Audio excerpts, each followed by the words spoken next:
Hello मेरे प्यारे से protons army, a very warm welcome to today's session. This is Nikita ma'am, आपकी Niki ma'am, chemistry master teacher here at Vedantu. I hope आपका दिन काफ़ी बढ़िया और अच्छा गया होगा। तो आज के सेशन में जो आपका सेकेंड चैप्टर है स्ट्रक्चर ऑफ एटम, उससे मैं आपको 5 मोस्ट रिपीटेडली आस्क्ड टॉपिक्स बताने वाली हूँ जो कि बहुत ज़्यादा इंपॉर्टेंट है और आपके मिड टर्म्स के लिए और आगे कॉम्पिटिटिव एग्जाम्स में भी इससे डेफिनेटली क्वेश्चंस आते ही हैं। तो इन टॉपिक्स पे और ज़्यादा ध्यान देना एंड आई होप आपकी तैयारी काफ़ी अच्छी चल रही होगी। न्यू हो अगर चैनल पे तो चैनल को सब्सक्राइब कर देना। चलो will start with the session. This is my Instagram handle, you can connect with me there also.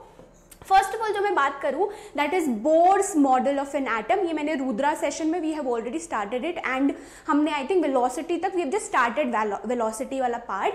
तो इसमें की फीचर्स कौन कौन से थे, postulates, energy calculation, spectral lines, it's comparison, Bohr model का कंपैरिजन विथ रदरफोर्ड मॉडल कि Rutherford model के ऐसे कौन से ड्रॉबैक्स थे जो बोर ने फिर ओवरकम किए, right. Even Bohr model had its own limitations also, but काफी अच्छा काम किया गया था बोर के द्वारा, राइट। तो बोर मॉडल में energy calculation, velocity, radius, total energy कितनी होती है, काफी ज्यादा इंपॉर्टेंट है।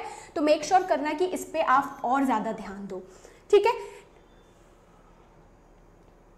नेक्स्ट आपका है quantum numbers and atomic orbitals, filling of electrons, Pauli's exclusion principle, aufbau principle, Hund's rule of maximum multiplicity, ठीक है। हम कौन से ऑर्बिटल को पहले फिल करते हैं, किसकी एनर्जी कम होती है, ये सब बहुत इंपॉर्टेंट है।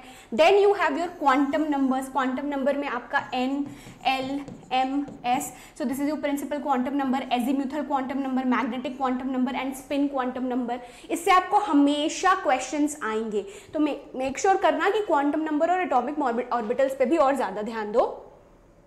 थर्ड है आपका इलेक्ट्रॉनिक कॉन्फ़िगरेशन ऑफ एलिमेंट्स, जो कि आपका होता है filling of electrons. Now filling of electrons हम ऑफबाउ प्रिंसिपल को ध्यान में रख के करते हैं, राइट। तो यहाँ पे आपको आयंस की as in like for example ऐसे पूछ सकता है कि आप इलेक्ट्रॉनिक कॉन्फ़िगरेशन लिखो Fe2+ का या Cr3+ का या Zn2+ का। तो ऐसे टाइप के क्वेश्चंस आते ही हैं from the electronic configuration structure of atom से। मेक श्योर करना कि इस पे और ज्यादा ध्यान दो। नेक्स्ट है photoelectric effect and dual nature of matter. Photo electric effect होता है इजेक्शन ऑफ इलेक्ट्रॉन्स, कि जब एक electromagnetic radiation high threshold frequency की सरफेस ऑफ मेटल को हिट करती है तो इलेक्ट्रॉन्स बाहर आते हैं, उन इलेक्ट्रॉन्स को हम फोटो इलेक्ट्रॉन्स कहते हैं। Then also dual nature of matter, कि हाँ इसमें वेव नेचर भी होता है और पार्टिकल नेचर भी होता है। तो ये दोनों आपका थ्रेशोल्ड फ्रीक्वेंसी क्या होता है, फोटो इलेक्ट्रिक इफेक्ट का इक्वेशन जो आपका kinetic energy that is equals to h nu minus h nu naught, work function कैसे कैलकुलेट करते हैं उससे क्वेश्चंस आते ही हैं। Also de Broglie hypothesis and wave particle duality, ठीक है। Then is your Heisenberg's uncertainty principle, जिन्होंने बोला था कि सेम टाइम पे you can not calculate the position and momentum, delta x into delta P is greater than और equal to h/4π। तो इससे न्यूमेरिकल बेस्ड क्वेश्चंस भी आ सकते हैं, right. Application to electron position and momentum, very very important, Heisenberg's uncertainty principal.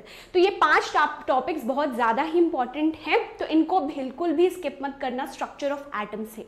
I hope आज का ये शॉर्ट सेशन आप short as in like duration wise काफी ज्यादा यूजफुल लगा होगा। न्यू हो चैनल पे तो डेफिनेटली चैनल को सब्सक्राइब कर देना। See you soon with yet another amazing session. Bye bye, happy learning, take care.